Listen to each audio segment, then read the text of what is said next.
Commander Sarah stood in the observation deck of station, watching something that shouldn't exist fall from the sky. The first ship came down like a dying star, trailing fire and debris across the amber atmosphere of 442b. Then another. Then hundreds more. "Get every emergency team ready," she said into her comm. "Something's very wrong out there." Within hours, the mining colony had transformed into a rescue operation. The ships were like nothing in human databases. Some were grown rather than built, their hulls pulsing with bioluminescent patterns. Others were geometric impossibilities, crystalline structures that shouldn't be able to fly. All of them were dying. Sarah's team reached the first crash site at dawn. What climbed out of the wreckage made her freeze. It stood 3 meters tall, its body made of translucent crystal that caught the light in rainbow patterns.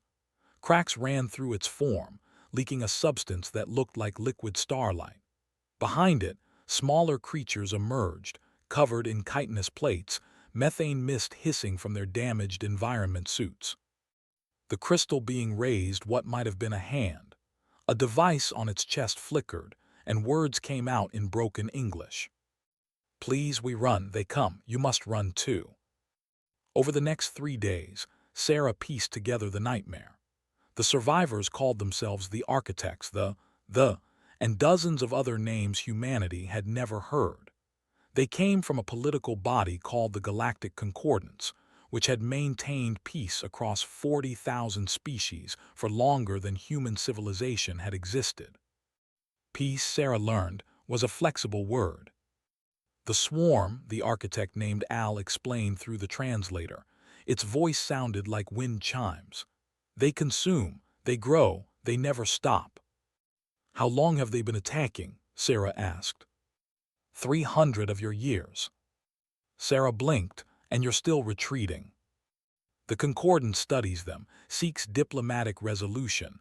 We withdraw from outer systems to protect the core worlds." Al's form dimmed. "But the swarm does not communicate, does not negotiate, only consumes." 300 years, Sarah repeated slowly, "and nobody's fought back." The shelter fell silent. Every alien present turned to look at her. The translator struggled with their responses. "Fight," the word translates poorly. "Conflict is managed through structured protocols. Violence is the tool of primitive species."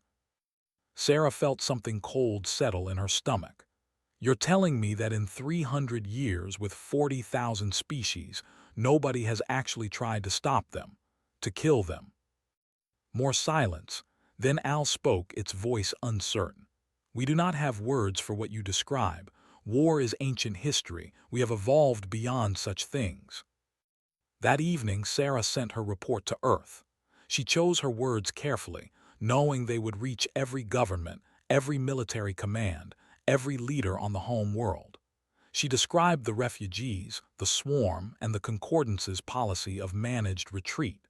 She ended with a single recommendation. Humanity needs to prepare for contact with a hostile force. The swarm will reach our space within months. Respectfully request immediate fleet mobilization and weapons development authorization. The response came faster than she expected. Every major nation on Earth voted the same way. The message was brief. Authorization granted. Earth does not retreat. Prepare for coordination with colonial defense forces. When Sarah told the refugees that humanity was preparing to fight, their reactions ranged from confusion to horror. "You do not understand," a elder said, its translator giving the words a whistling quality. "The swarm cannot be fought. They number in the millions. Their biology adapts to every weapon. Fighting only delays the inevitable while increasing casualties." "Then we'll delay them permanently," Sarah said. "Impossible, you are one species. Young. Your technology is behind ours. You have no experience with galactic-scale conflict." Sarah smiled, but there was no humor in it. "We have plenty of experience with conflict. Just ask our history books." Over the following weeks, human engineers swarmed the refugee ships, scanning everything, learning everything. The aliens watched in amazement as humanity reverse-engineered technology in days that had taken them centuries to develop. But it wasn't the speed that disturbed them. It was the questions. How much energy does this shield generator use?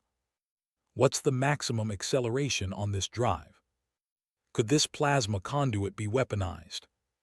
Everything humanity touched, they evaluated as a potential tool for war. The refugees began to understand that they had made first contact with something the galaxy had forgotten existed, a species that still knew how to kill. The Concordants arrived 6 weeks after the first refugees. Their delegation ship was magnificent, a vessel the size of a city that moved through space like a work of art. They came with demands and warnings. Ambassador led the delegation. His species, the ethereals, were beings of pure energy contained in elegant geometric shells. When he spoke, his words carried the weight of 80,000 years of civilization. "Humanity," he began, "you are new to the galactic community. We understand your desire to help these refugees, and we welcome you. But you must understand the delicate balance that maintains peace among the stars." Sarah represented humanity in the meeting. Behind her, via quantum link, every major Earth government listened. "We understand you have a problem," she said. "We'd like to help solve it." "The swarm is not a problem to be solved through violence," said patiently. "It is a challenge to be managed through careful retreat and study. We have protocols." "Your protocols have lost 300 years' worth of territory, but preserved trillions of lives through orderly evacuation. And the ones who didn't make it out." Swarm flickered. "Acceptable losses given the alternative." Sarah leaned forward. "Ambassador, with respect, humanity doesn't find any losses acceptable when we have the ability to prevent them. The swarm is heading toward our space. We're going to stop it." "You cannot. You are one species against a force that has consumed thousands of worlds." "Then we'll die trying, but we won't run." The delegation erupted in what the translator could only describe as distressed confusion, raised a hand for silence. "If you engage the swarm, you will destabilize the entire region. The Concordants cannot allow a new species to disrupt of careful diplomatic balance. Stand down or face sanctions." Sarah stood. "Ambassador, thank you for the warning about the swarm. Your intelligence will help us prepare. Earth and her colonies will defend themselves. We hope the Concordance will reconsider its position and join us." Meeting adjourned. The quantum link erupted with approval from Earth, stared at Sarah as if she had spoken an alien language. In a way, she had. 3 months later, the first swarm scouts entered human space near the outer mining colonies of the 154 system. They were massive things, organic ships that moved like predators through the void. Their hulls pulsed with the biomass of 100 consumed worlds.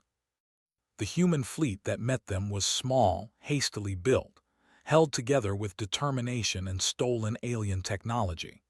12 destroyers, 8 frigates, and 2 carriers loaded with fighters that had been welded together in orbital shipyards by workers who had never seen combat.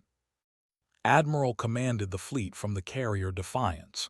When the swarm scouts detected them, they did what they had done for 300 years.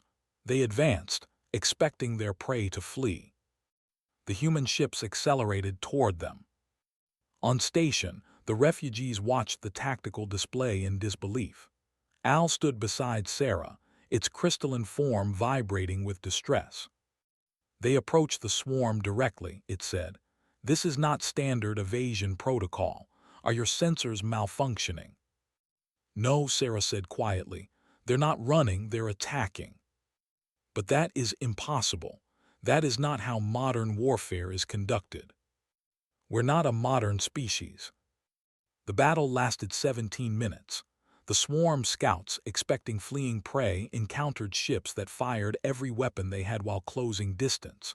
When the human destroyers took critical damage, they didn't retreat. They rammed. When the fighters ran out of missiles, they used their ships as kinetic weapons. When the carriers could no longer launch fighters, they turned their mass drivers on the organic hulls and kept firing until their power cores melted. The swarm scouts died, ripped apart by an enemy that refused to behave according to 300 years of precedent. But so did most of the human fleet. Of the 22 ships that went into battle, only 5 limped back to dock. Humanity's response wasn't mourning. It was immediate fleet expansion authorization. The refugees watched the news broadcasts from Earth. Every nation, every colony, every settlement mobilized. Factory lines switched to warship production. Recruitment centers filled with volunteers. The human economy restructured itself around a single goal, building enough ships to kill the swarm. They lost, Al said, confused. 73% casualties. Why do they celebrate? Sarah looked at her friend, this being from a civilization that had forgotten how to fight. They stopped the scouts. Not one swarm ship made it past that point. That's not a loss. That's a victory.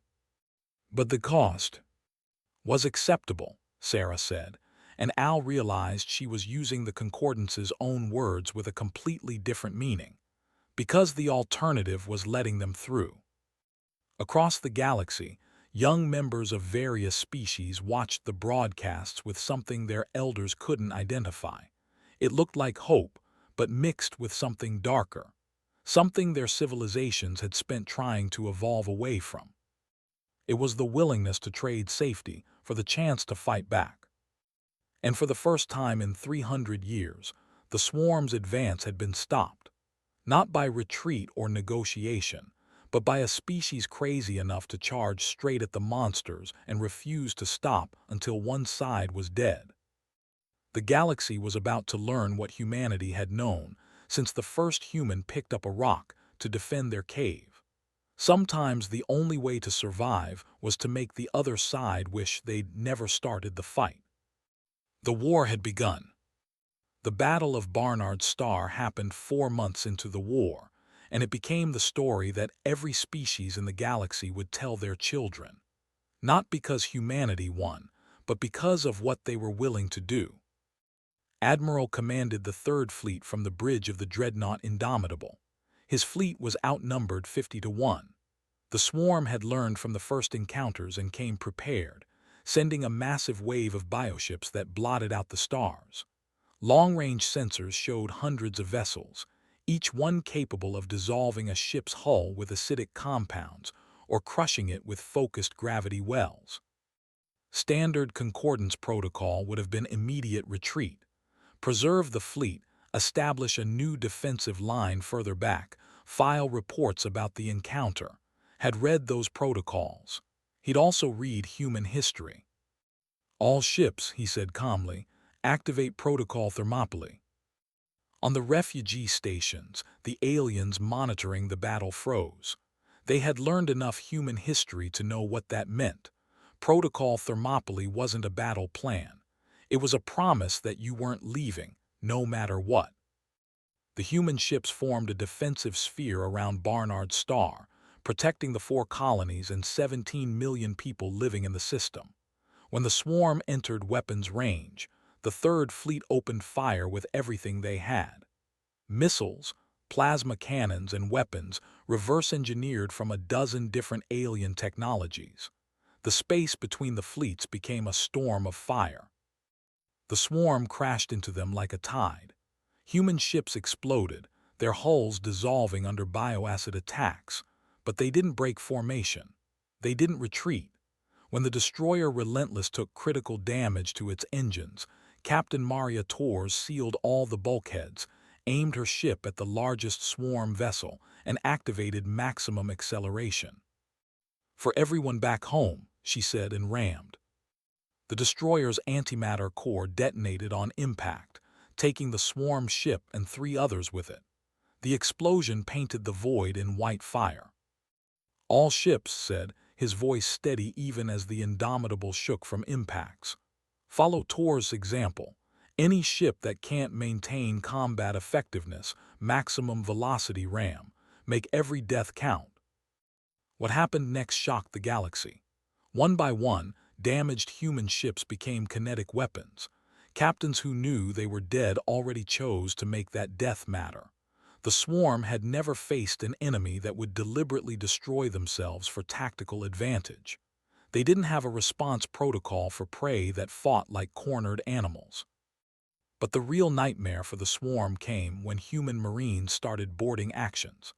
The swarm ships were living things, their corridors made of organic material that pulsed and healed. Human soldiers in hardened combat suits cut their way inside, carrying plasma torches and antimatter charges. Lieutenant James led the first boarding team into a swarm cruiser. The interior was a nightmare of biological machinery, walls that bled when cut, and defense organisms that looked like nothing in nature. His team fought through them with flamethrowers and explosives, leaving a trail of burning tissue behind them. "Set the charges," ordered, even as acid burned through his suit's leg armor. "We've got 5 minutes." "Sir, that's not enough time to get back to the transport." Smiled behind his helmet, "I know." The charges detonated deep inside the swarm vessel, rupturing its organic core. The ship died, and so did its team. But their success inspired 50 more boarding actions across the battle. Human Marines treated suicide missions as acceptable tactics if they took out enough enemy ships.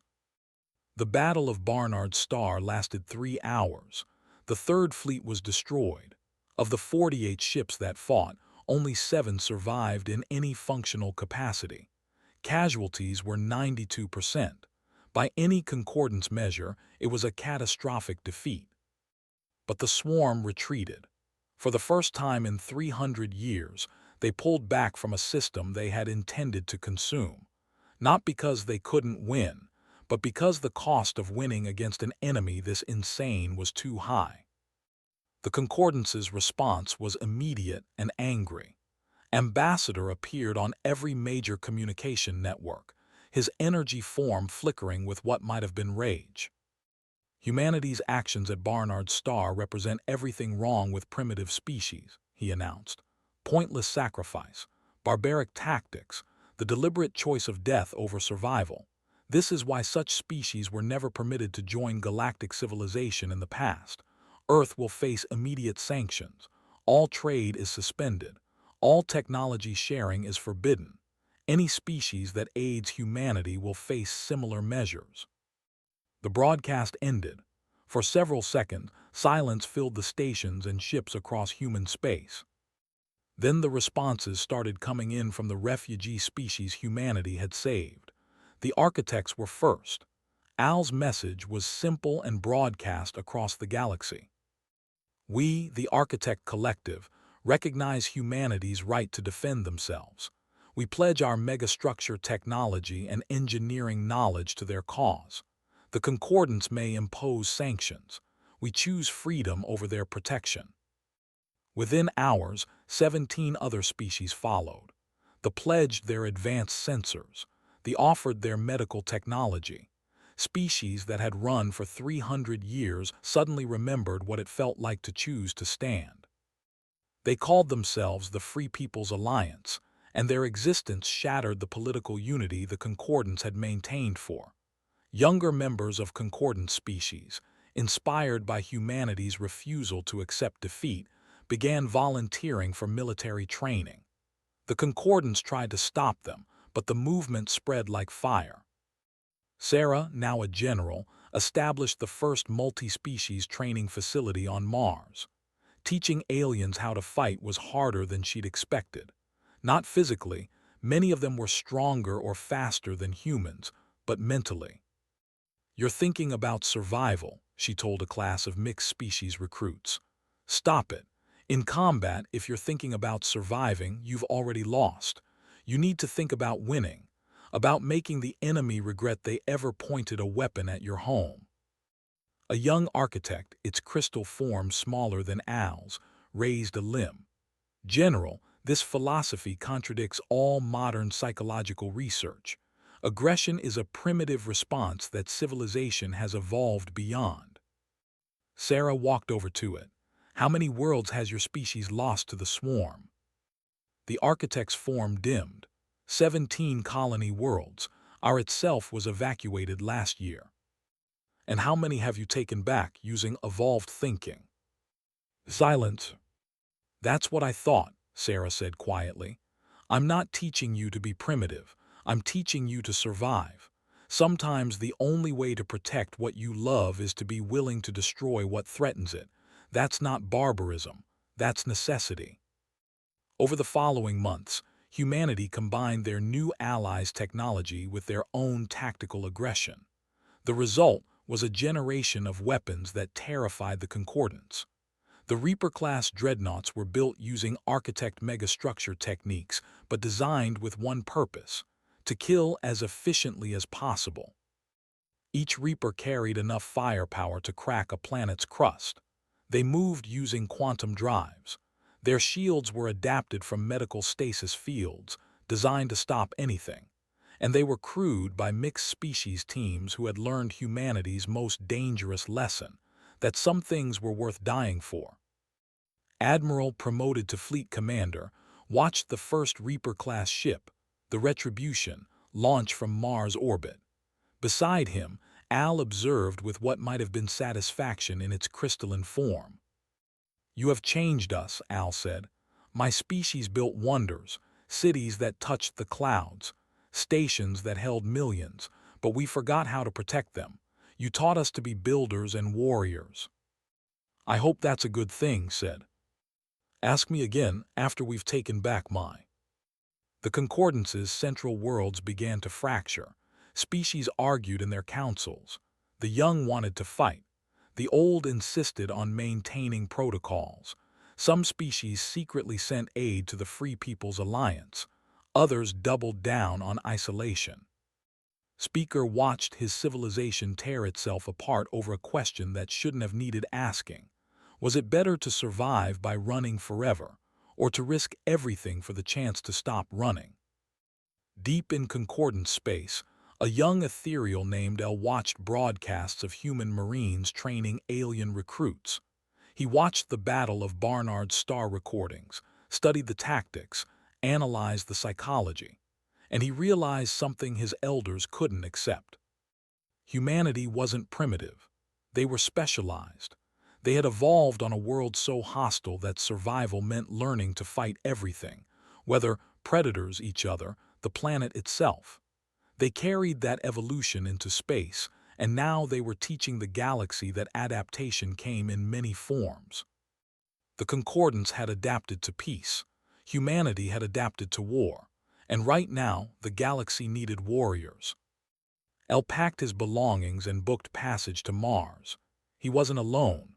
Across the Concordance, thousands of young beings made the same choice. The speaker could issue sanctions, could threaten punishment, but he couldn't stop the tide of his own people seeking to learn what their species had forgotten. Meanwhile, humanity's intelligence core, working with sensor technology, penetrated deeper into swarm territory than any ship had gone before. The reconnaissance mission was led by Captain Jennifer Park in the stealth ship. Her orders were simple: find the swarm's heart or die trying. She found it.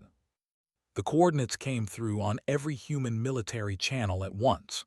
Park's last transmission showed a region of space dense with swarm vessels, thousands of them orbiting a structure that sensors couldn't fully analyze. It looked organic, moon-sized, pulsing with energy that registered across every spectrum.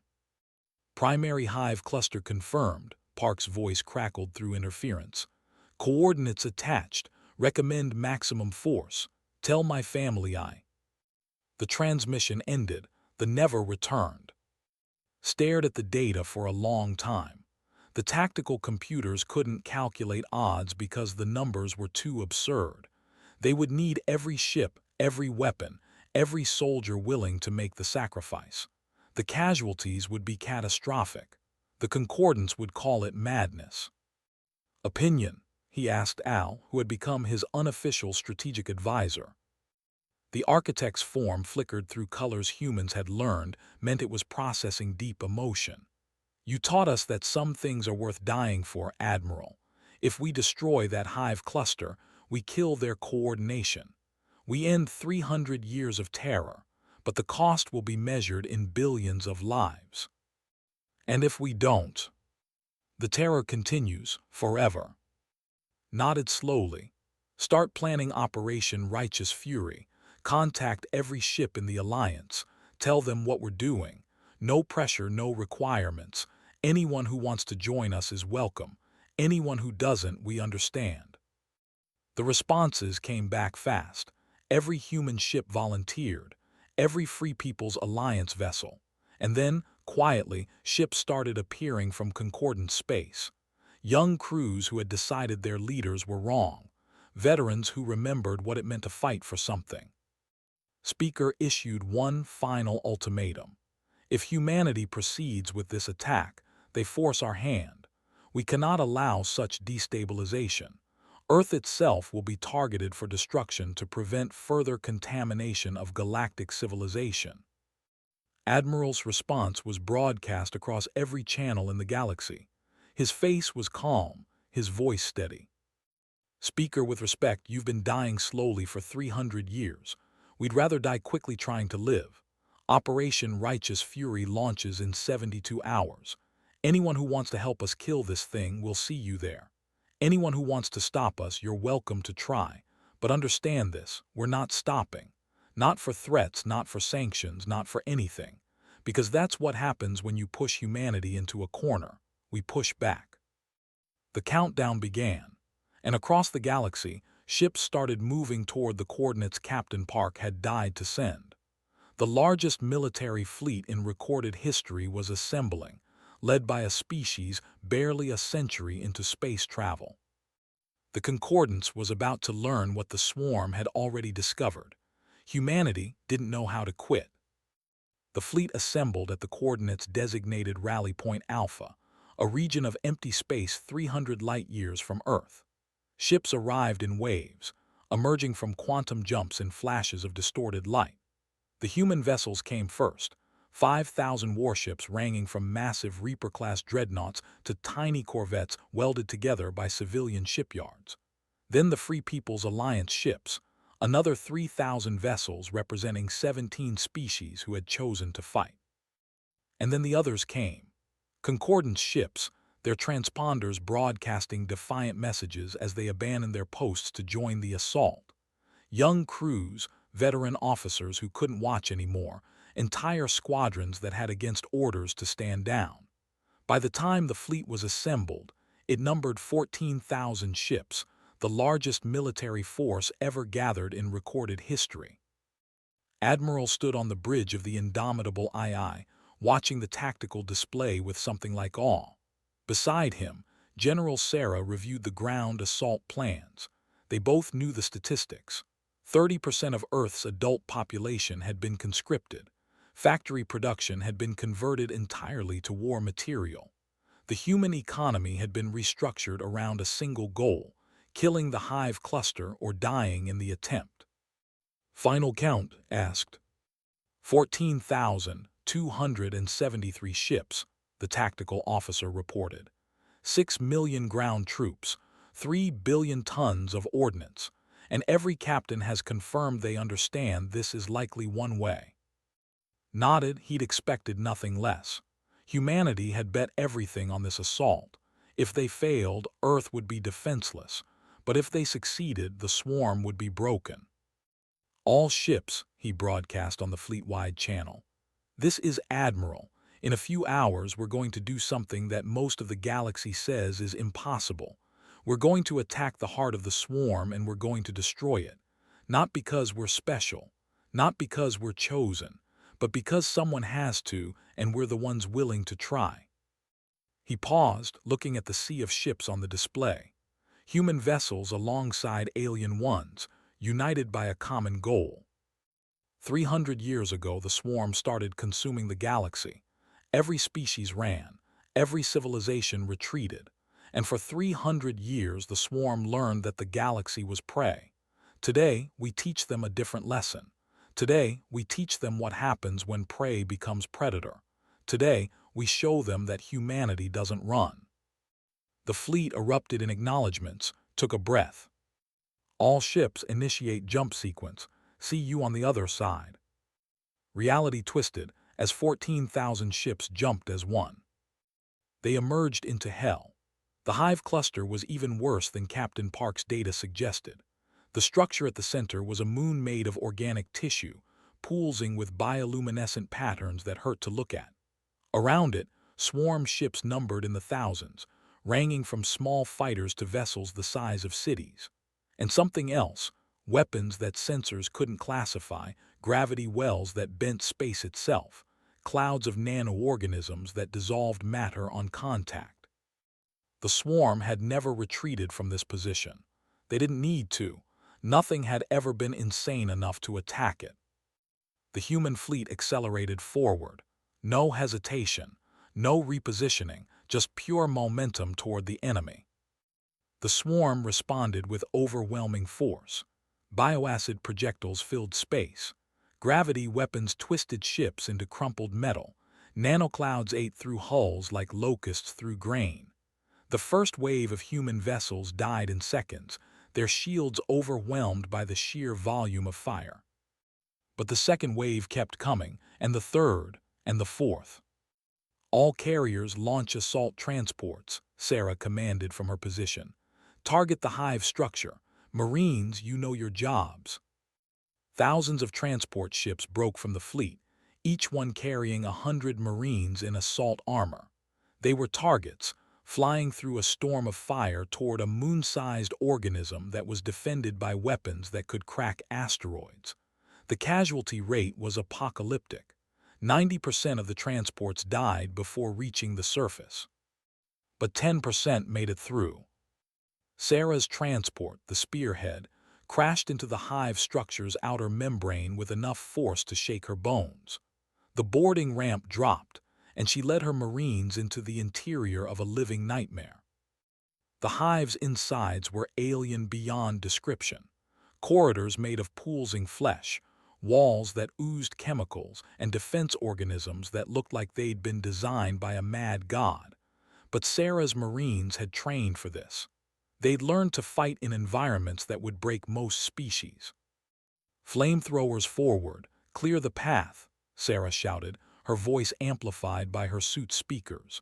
Jets of superheated plasma turned the organic corridors into ash. Plant charges every 50 meters. We're going to burn this thing from the inside out. Behind her, Al led a team of architect Marines. Their crystal forms adapted with combat modifications humanity had helped design. The peaceful builders had become warriors, and they fought with the fury of beings who had lost everything. "General," Al called out, its translator cutting through the combat noise. "We're reading the Queen's chamber 3 kilometers below us. She knows we're here." Above them in space, the battle had devolved into chaos. The human tactic was simple.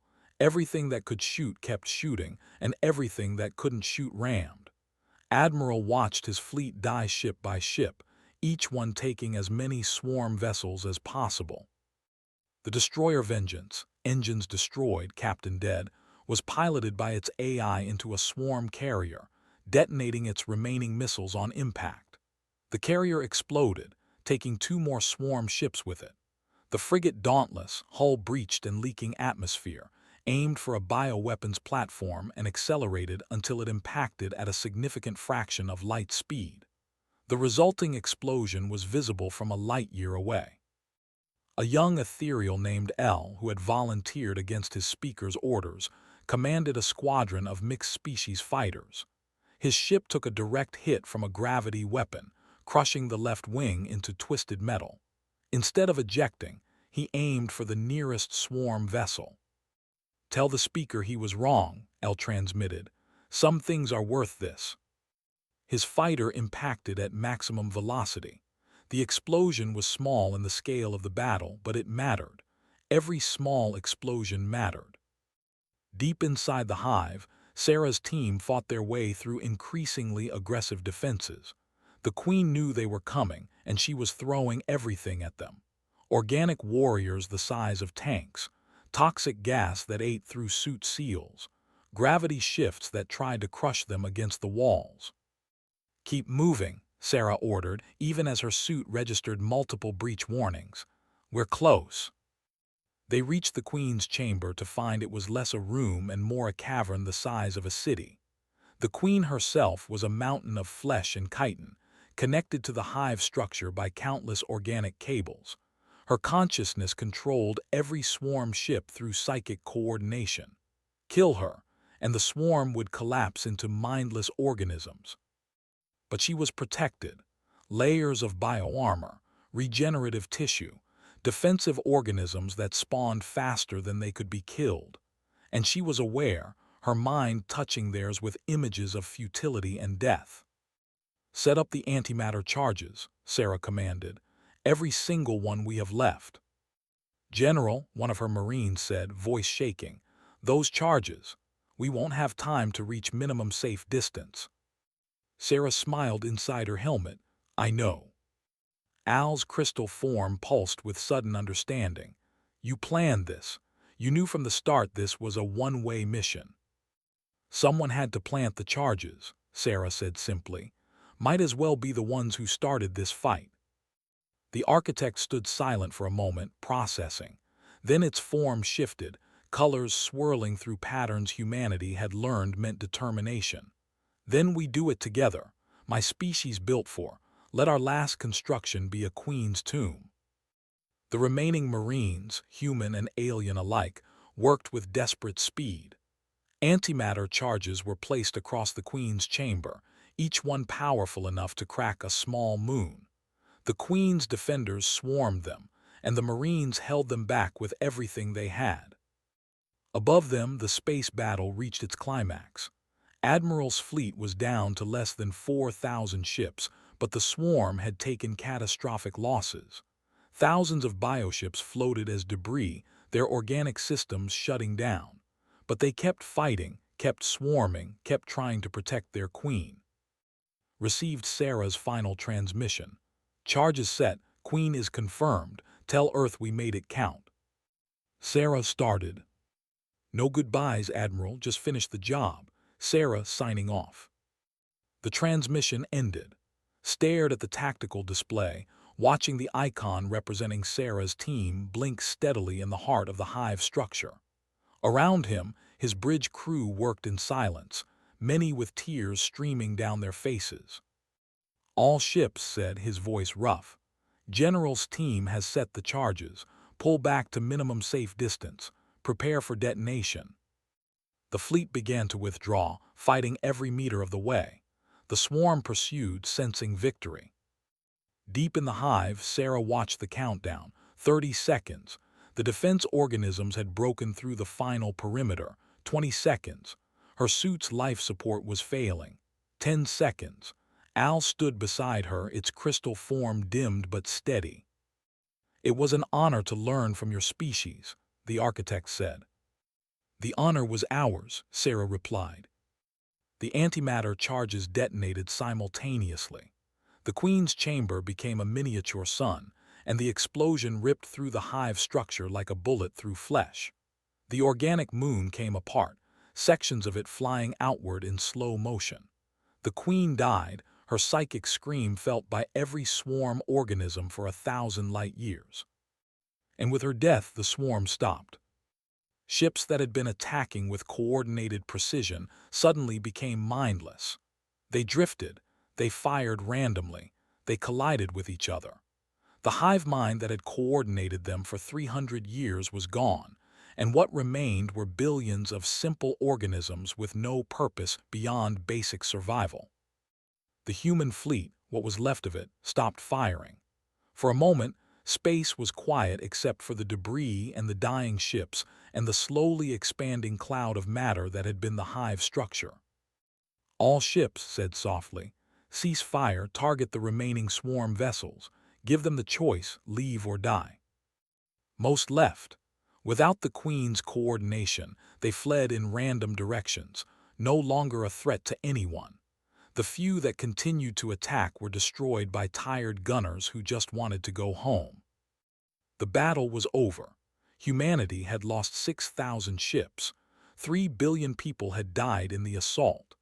General Sarah's name would be carved alongside 40,000 other Marines who had made it inside the hive but never came out.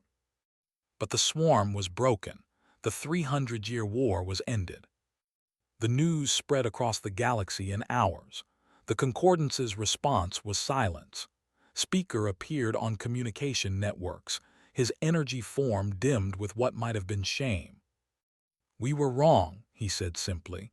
"We chose safety over courage, survival over sacrifice, and we would have run forever if humanity hadn't shown us another way." He paused. "The Concordance will be dissolved.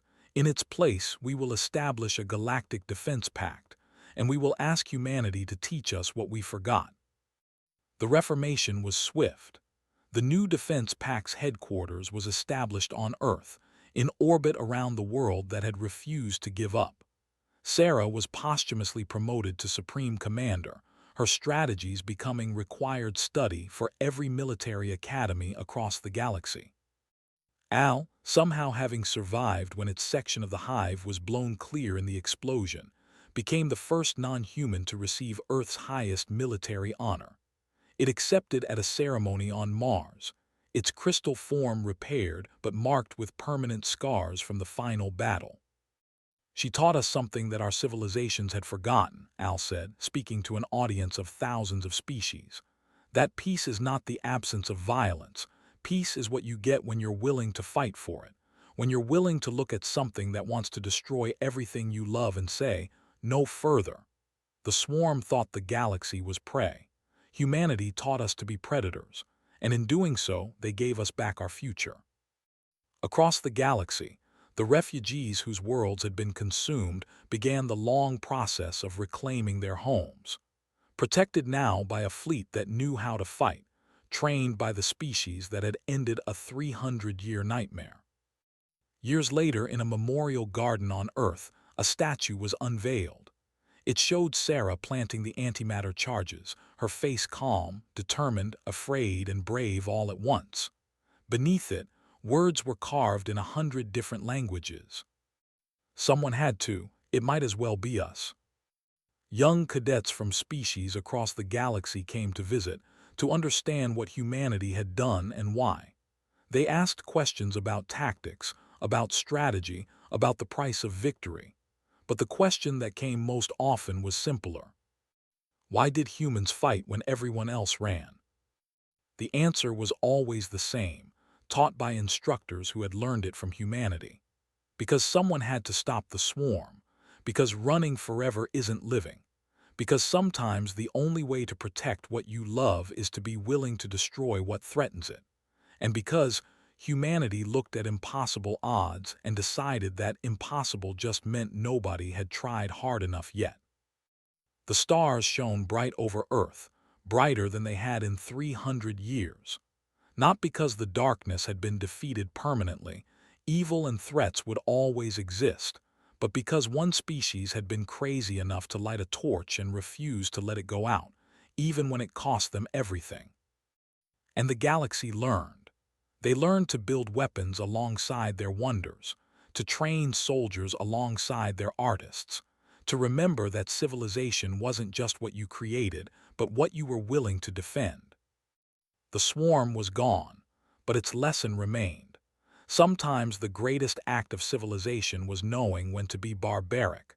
Sometimes the most human thing you could do was refuse to accept defeat. And sometimes, when the galaxy needed heroes, it got a species too stubborn to know when to quit.